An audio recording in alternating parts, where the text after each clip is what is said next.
Volo's Guide to the Undying Truths, Velsharoon and the Art of Divine Necromancy, as told by Volothamp Gedarm, esteemed sage and celebrated traveller, heavily annotated and frequently corrected by Elminster Aumar. Chapter 1, The Great Wheel and the Mouldy Throne. Ah, dear reader, before one can grasp the ambitions of Velsharoon the Vainglorious, the Archmage of Necromantic Apotheosis, one must first understand the stage upon which he raised his mouldy banner, the plains themselves. For what is a god without a domain, a lord without a castle, a lich without a crypt? Let us begin with the cosmological scaffold of existence itself, the Great Wheel. Picture, if you will, a colossal celestial wheel with the prime material plane at its hub. Encircling it like the petals of a most dangerous flower are the outer planes, each reflecting moral and philosophical alignments as varied as the opinions of wizards in a tavern brawl. Now, nestled in that vast schema, among planes hostile to both life and modesty, lies Gehenna, a volcanic midden of malevolent balance. It is the place where neutrality and evil meet in equal, simmering measure. The entire plane consists of immense mountains that float in a void, and every surface is a slope, a descent, a treacherous drop into lava or shadow. There is only the illusion of stability before gravity pulls you into your doom. Editor's note: Volo has never set foot in Gehenna. He once lost his footing on a muddy slope outside Amphail and compared it to planar warfare. Noted from E. The third mountain of Gehenna, Mungoth, is said to be the coldest of the four. While its slopes are no less steep, they are encrusted with frost-rimed bones and tombs, rather than fire and magma. Here, away from the noise of infernal politics and the endless backstabbing of Yugoloths, Velsharoon established his divine realm, Death's Embrace. Imagine, if you dare, a mausoleum the size of a city, its towers sculpted from grave dust and rune-etched basalt, its halls illuminated by the green flicker of ever-burning soul lanterns. The air is thick with the scent of withered lilies and alchemical preservatives. Here, lich priests shuffle through cyclopean libraries, cataloguing every known rite of undeath, whispering bones, yes, bones that whisper, reveal forgotten secrets to those who know how to listen. The walls themselves are said to absorb arcane residue, and over centuries have become sentient enough to rearrange corridors and entomb the unwelcome. Traps are but metaphysical, sigils that erase memory, doors that open into false afterlives, and urns that weep ectoplasm from unquiet spirits. Editor's note: this entire paragraph was likely based on a dream Volo had after consuming spoiled eel pie. Noted from E. And what of Velsharoon, the dread lord of this domain?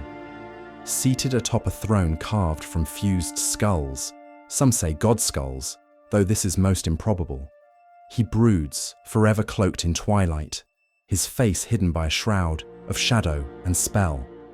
He does not rule so much as curate, for Death's Embrace is an archive, a sanctum where necromantic knowledge is hoarded like gold by a dragon. Each scroll, each phylactery, each shard of ancient bone is a puzzle piece in Velsharoon's grand experiment. To master Undeath so thoroughly that even the gods must envy his precision. But some scribes noted to me that was not always so.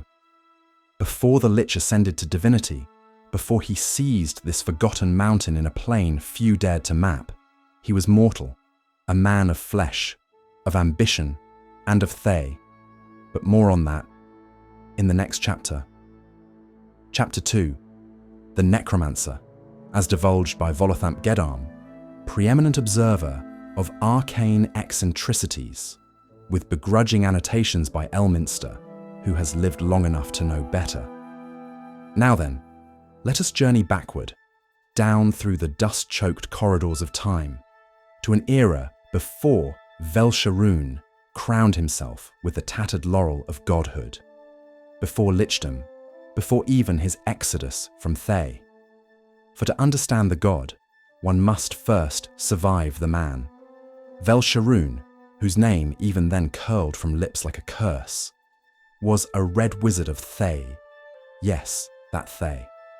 The scarlet-swathed land of ruthless ambition, magical might, and hairless egos the size of Mount Waterdeep. Among its many Zulkirs, Velsharoon sought the coveted mantle of Zulkir of Necromancy, a title held tightly and bloodily by none other than Sas-Tam. Ah, Sas-Tam, master of death magic, eternal tyrant of Thay, and, dare I say, more skull than man even then. The rivalry between Tam and Velsharoon was inevitable. Both were brilliant. Both were necromancers. Both were deeply unpleasant to dine with. Yet Velsharoon lacked Tam's political finesse, preferring instead to hoard secrets, insult his superiors, and conduct unsanctioned experiments on both the living and the recently not living. Editor's note: unsanctioned in Thay merely means not profitable to the current ruling cabal. Eventually, Velsharoon's arrogance, brilliance, put him at odds, not only with Sas-Tam, but with a number of his fellow red wizards. There was Thadron the Grey, who accused Velsharoon of stealing his research on negative planar infusions. He was later found transmogrified into a brain in a jar. There was Alashira of the Bleeding Veil, who claimed he had sabotaged her phylactery-in-a-box prototype. That turned out to be true. In the end, Velsharoon was hounded out of Thay, not slain, mind you, for he was too dangerous, but exiled. Thus was born the legend of Velsharoon the Renegade.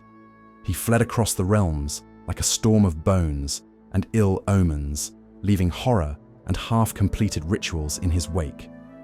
His name became a whispered warning among apprentice mages. He duelled in the skies over the Shah with the Halruan sorcerer Hlandrar in 827 DR, the year of the sacrificed fortune.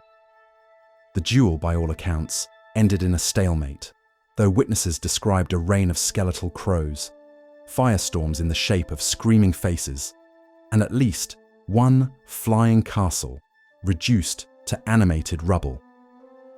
Editor's note: the castle in question was a spelljammer shaped like a hippocampus.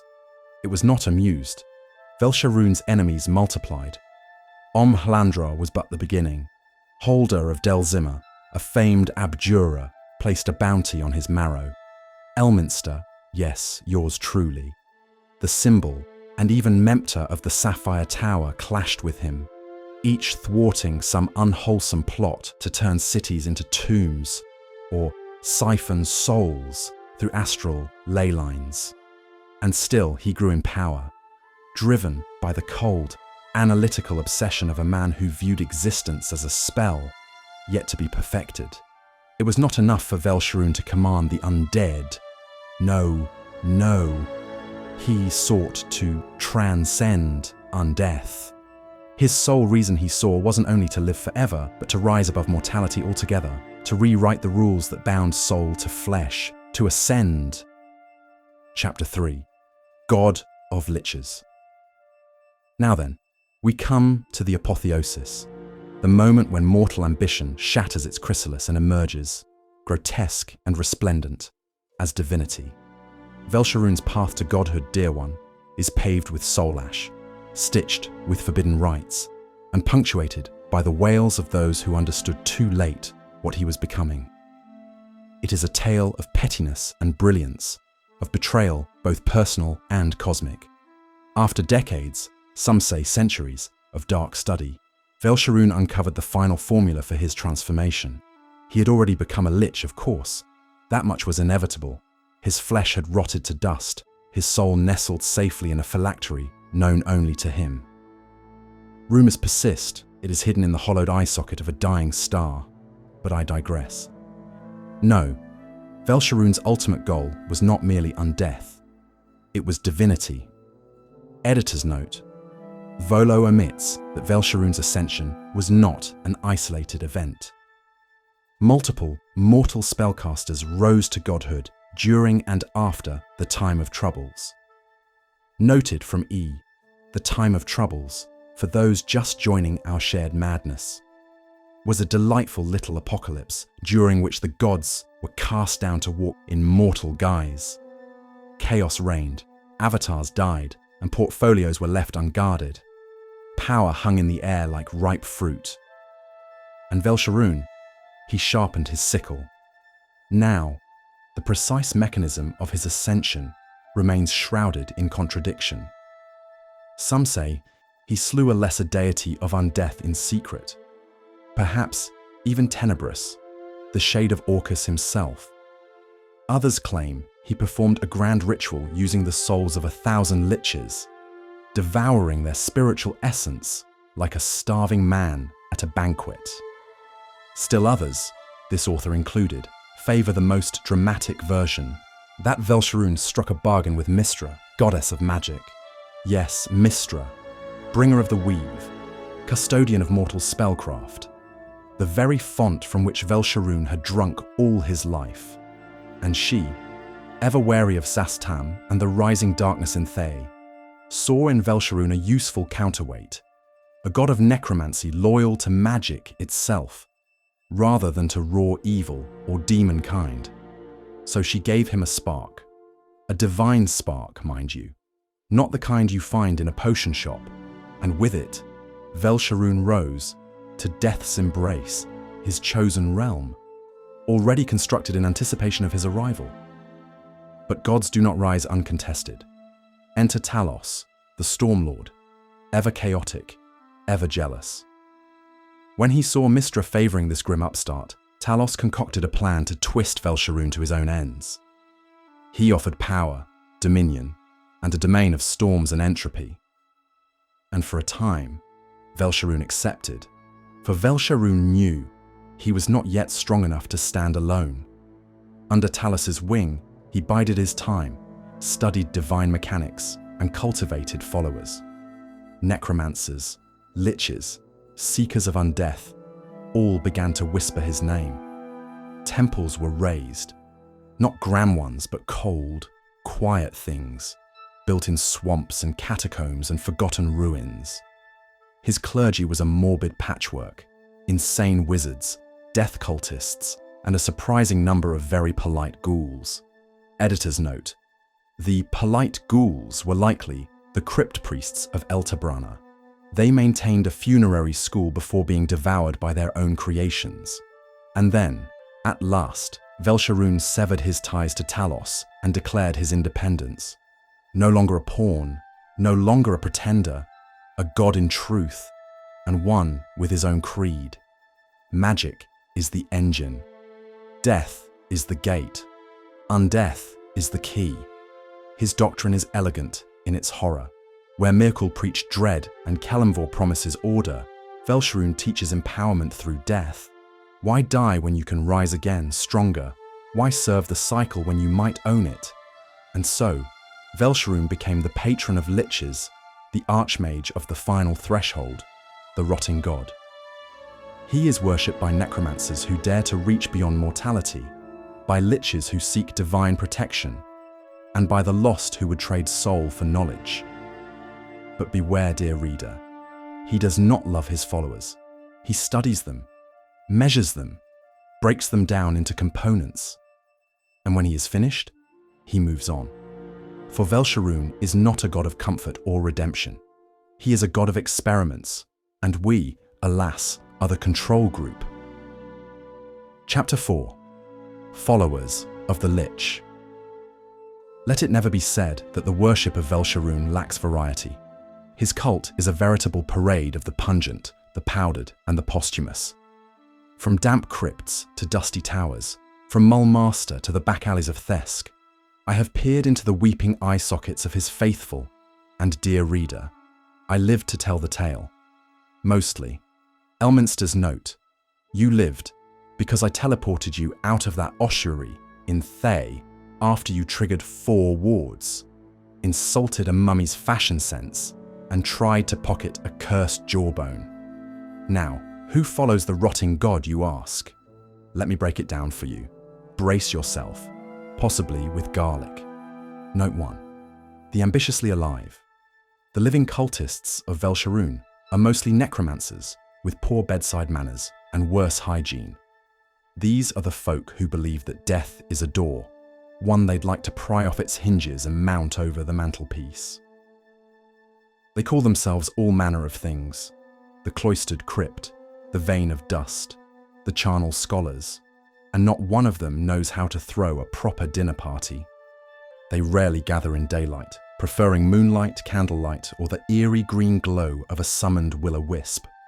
Their temples are usually hidden underground beneath ruined manors or in abandoned catacombs filled with suspiciously fresh footprints. They do not pray, as you or I might. Oh no. Their prayers involve dissecting cadavers to understand divine intention, brewing potions from marrow, or speaking aloud the names of forgotten liches in candlelit tongues. Quite moving, really. If your idea of moving involves crawling things inside your skin, note 2, the devoutly dead. Now here's where things get properly ghoulish and interesting. Velsharoon is unique among gods in that many of his most devoted followers are already dead. Undead, rather. Or, as I prefer to call them, post-lively.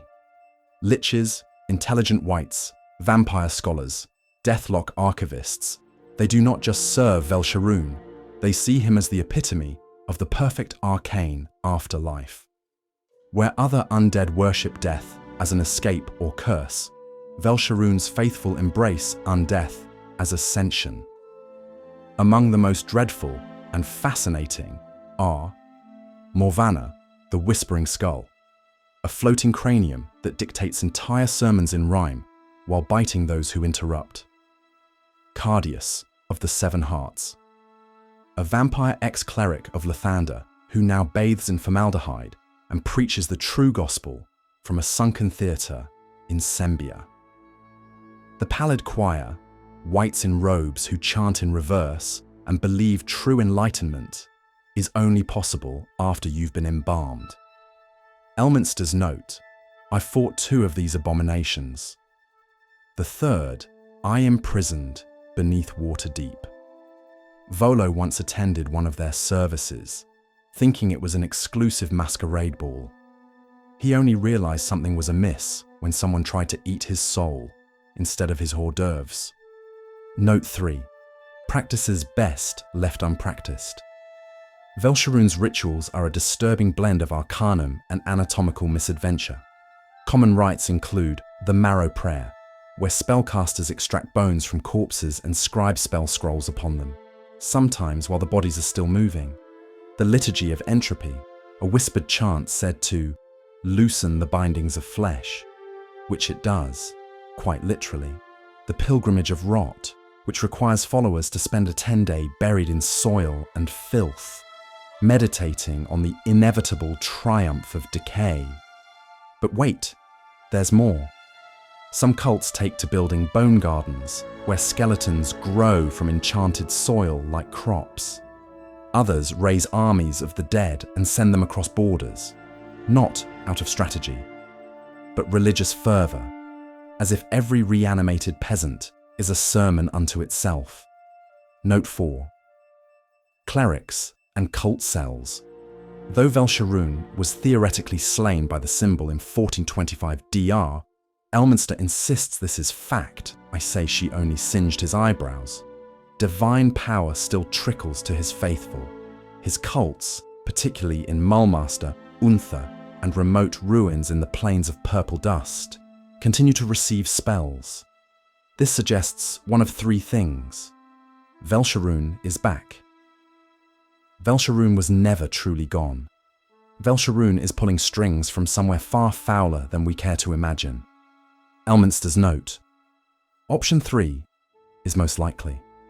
If Velsharoon is alive, he's staying hidden for reasons I dread to contemplate. And Volo, if you ever attempt to channel his energy again in my study, I will polymorph you into a toad. permanently. Note 5. Why they follow him. This is the most disturbing part, dear reader. They do not follow him out of fear or awe or duty. They follow him out of hope. Hope that death is not the end. Hope that magic can defy mortality. Hope that one day they too might shed their skin, their flesh, their weaknesses, and become something beyond human, beyond alive. I note dangerous, perhaps deranged, frequently, but fascinating, indubitably. If you do decide to observe one of these cults in the wild, I recommend 3 things. Always have a teleport spell ready. Never drink anything they offer. Bring your own cutlery, just in case it's made from bones. Again, Chapter 5, Death's Embrace. By Volo, reluctant tomb diver, planar trespasser, and author of 6 guides that cause spontaneous nosebleeds in trained wizards. Let me paint a picture for you. Imagine a tomb built for a god. Not a glorious polished thing of white marble and golden urns, but a tomb that breathes mildew, one that oozes, one that knows your name, a sepulchre so old and deep, it has forgotten sunlight exists. That is death's embrace, the divine domain of Velsharun. And it is as delightful as a pit full of damp skulls and broken dreams. In the cosmology of the Great Wheel, death's embrace festers on Mungoth, the 3rd mount of Gehenna, a plain of steep volcanic slopes choking ash, an endless, soul-racking suffering. Not exactly a vacation spot. Mungoth is the sort of place where the rocks are sharp, the air burns, and gravity feels like it's in a particularly sour mood. Amidst this hellscape sits Velsharun's domain, like a canker in the skin of reality, a half-collapsed necropolis buried in a cliffside, constantly rearranging itself as if it resents being visited. Elminster's note, Volo once tried to map it. He got lost 3 turns in and started labeling rooms, probably a bone room and definitely a trap. I had to rescue him again, and I have not let him forget it. Death's embrace. Let me explain. The outer gates resemble enormous ossified ribs, as if you're walking into the belly of some dead planar beast. The walls bleed trickles of embalming fluid. The ceilings hang with inverted skulls like grotesque chandeliers, and the very air hums with whispers from spirits too broken to move on. The deeper one goes, the more reality itself becomes fragile. Books write themselves in blood. Thoughts echo twice. Spells fizzle, then ignite an hour later without warning. The heart of death's embrace is said to be a necromantic repository unlike any in existence. Shelves upon shelves of tomes bound in skin, scrolls inked in ghost fire, and tablets that whisper if read too long. This is Velsharun's true treasure, knowledge. Not just how to raise the dead, but how to bargain with them, feed upon them, become them without losing one's mind. Well, maybe just part of it.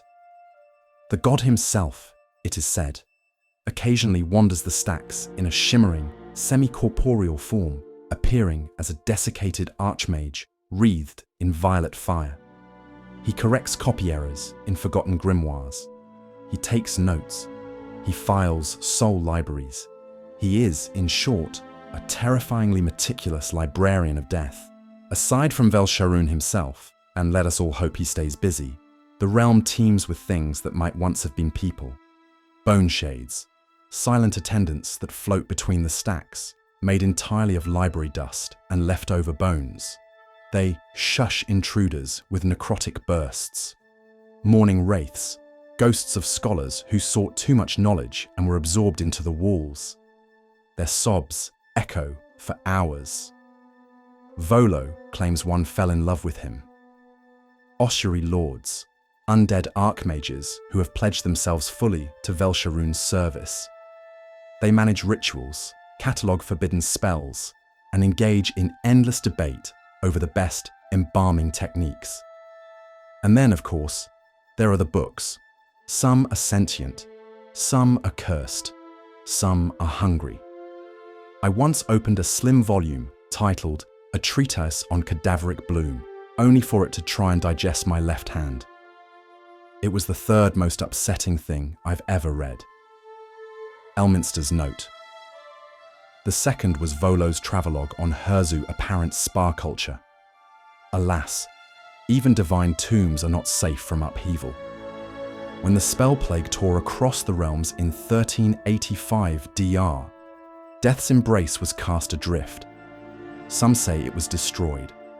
Others say it was swallowed by the collapsing plane of Dwemerheart, where it had been tenuously nested in the world tree cosmology. Whether Velsharun perished, fell silent, or simply chose not to answer prayers is uncertain.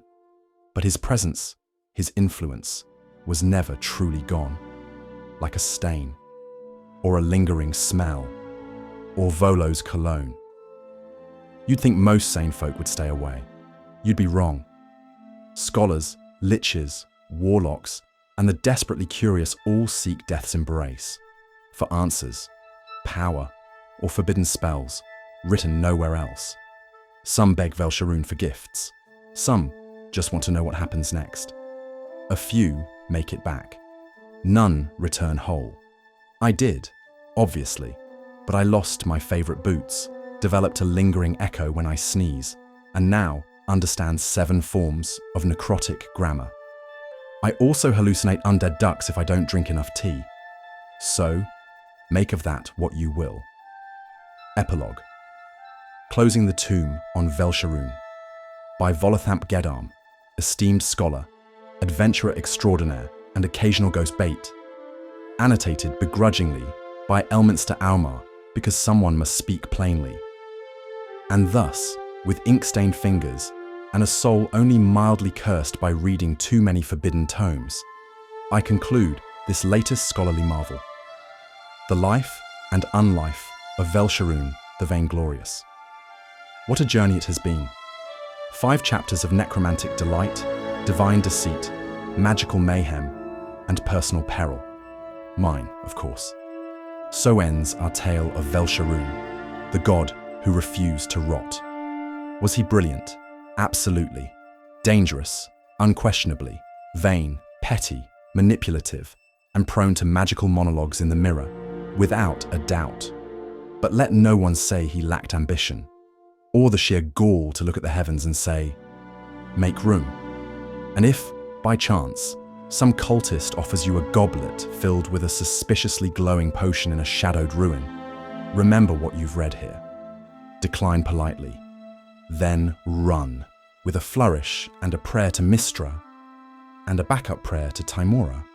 Volothamp Geddarm. Elminster's final note. If Volo ever drinks a divine ascension potion, I'm moving to Sigil.